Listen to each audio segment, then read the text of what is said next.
So the quality differences between the STG AUG and the MSAR, according to people that have shot both or have owned both, is that the MSAR has a better finish quality. It's much more refined than the STG AUG.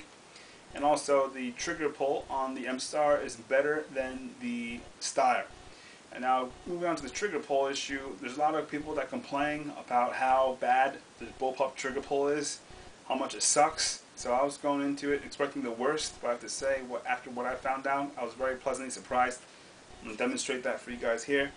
Nothing in the magazine. Well, there's nothing in the chamber. The chamber is empty. Let the bolt forward. And here's the safety. Red is on fire. That white dot is on safe. Put it on fire again. Now just take a look at the trigger. Notice its travel when I go ahead and pull it. Bam! Right there. So very, very short trigger travel. It's very responsive, and as soon as you pull back on it, the round goes off. So I'm going to do it again. So here we go. I'm going to go ahead and put my finger on the trigger. Now I'm just going to pull back. Bam! Right there. So there's not any, there's very, very, if any, trigger travel, meaning that you don't have to pull back like a double action and anticipate the shot. As soon as you pull back on the trigger, it's very crisp and snappy, very responsive. As soon as you pull back, the round goes off. So all this talk online about people saying complaints about how much the bullpup trigger sucks, that's just garbage. That's not the case, as I've found out, and as you've just seen, that just debunks the whole, the complaint about the fact that the bullpup triggers suck.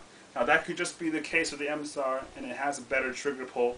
If you don't like the trigger pull on the MSAR, you can also get something called a trigger tamer from Ratworks. They're exclusive distributor of MSAR products.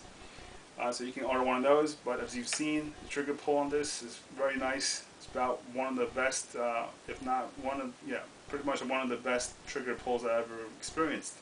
So can't fault it at all. Moving on to the charging handle. This is an issue that people have and a complaint that I want to address here. So notice when you pull the charging handle back, notice how tight it is against the rest of the rifle. Now I have the scope up here for demonstration, and when you pull back, you see when you charge it, that's just fine, but when you lock it, it's really tough to do so because you got to rotate your hand inward, and when you do that, your knuckles get blocked by the scope or brigantine rail or whatever you have in place. So what do? You have to open up your fingers while still pushing the charging handle in with your palm, like so.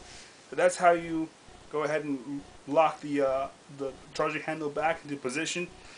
And so this is a complaint because there is very little room up here, and it takes a while to get used to. And the only way to do this really is with the palm up method, because you have to have nothing here when you push the charging handle in. So if you do it like this, your hand's going to get in the way, and the only way to do so is with the palm up method, like so. Now, you've seen earlier when I did the ambidextrous charge, what I did was pretty much the same thing as the palms up, except it's reversed. So I pull back on the charging handle, but when I push it in, it's still with my hand. There's nothing blocked between the charging handle and the scope. So that's how you do it. There's the palms up method. All right, like this, and you push it in. But this is definitely a complaint because there's very little space here, and when you do it, not only takes practice to get used to. That's not a problem. With practice, you can get anything down really, but it's just that when you do it really quickly, even with practice, your finger gets smashed against the rest of the rifle up here with this scope.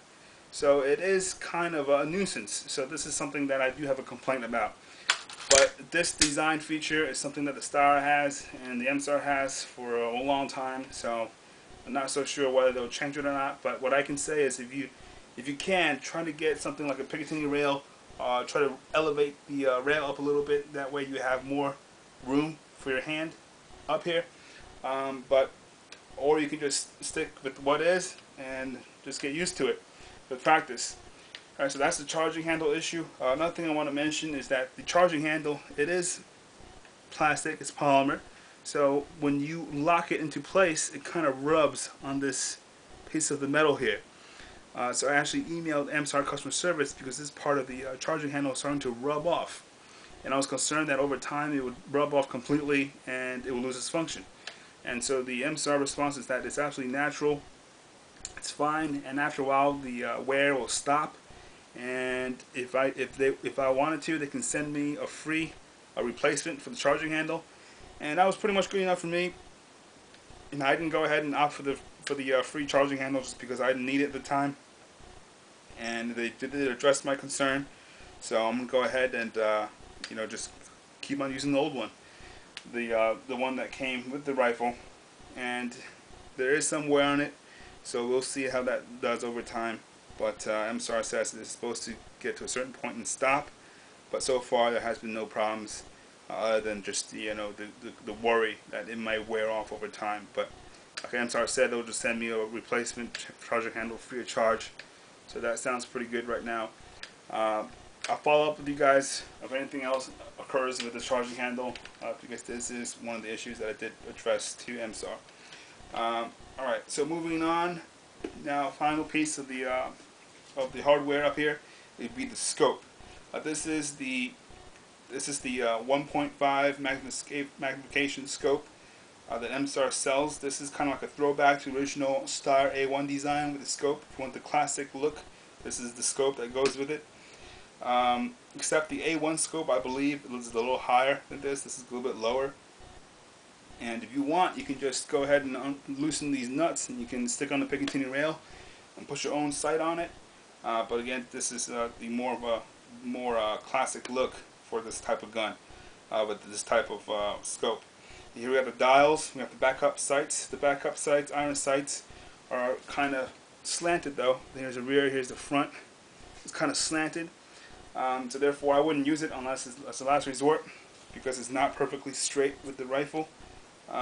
It's not perfectly straightly aligned with the rifle, I meant.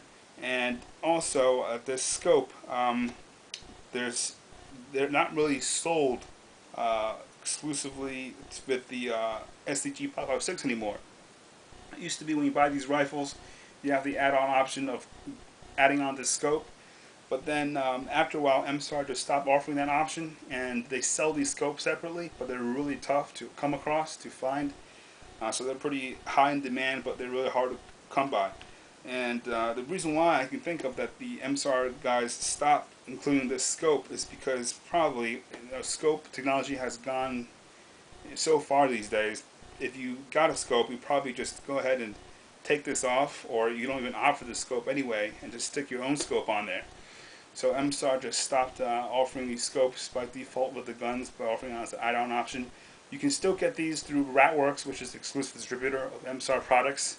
But again, it's really tough to come across these scopes if you want this kind of design, this kind of look to the gun. I do have a complaint about this scope though, and that is how low it is to the rest of the rifle, to the body of the rifle. I have to really stick my cheek really tightly against the top of the rifle, against the cheek rest, to see through the crosshairs clearly. Now I can, if I lift my head up a little bit, the crosshairs tends to get fuzzy, and I can lose sight picture pretty quickly that way. So that's a disadvantage, because if I need for my head to be on a swivel, for my neck to move. Now if my face is planted on the top of this gun, I lose that maneuverability somewhat. So for close quarters combat, this actually is called the CQB scope, which is definitely not what it should be used for. For close quarters combat, I would not recommend this scope. For long range shooting, it's fine, but for close quarters combat, it's not ideal, just because it doesn't allow you to get on target quickly like a red dot sight, and also you really have to plant your face against it, which lowers your maneuverability when it comes to vision and scanning the area. So that's the scope. Moving on to the next point would be the price range. This MSAR and the Steyr A3, the latest version, both cost about the same amount. These rifles go for over $2,000, brand new if you're getting from a dealer. Whether you're getting the STG-556 or if you're getting the E4 version, it's going to cost you about over $2,000, just like the Steyr AUG A3. And with the MSAR, the reasons why you may get it is because it'll come with some things that the A3 doesn't, like the scope. If you get one that sells the scope with the rifle, The fact that it's made in the USA, the fact that it's better finish quality, and it resembles more of the original Steyr version, the A1. If you go for the E4, obviously you can mount whatever you want on it. It just has more Picatinny rails. You can mount whatever you want on this too, but it's just got less mounting options. But the A3 though, it's not like, it doesn't look like the authentic A1. It has a lot of rails to the front, kind of like the E4. So that's the price range for those guns, both about over $2 grand. So it's definitely not cheap.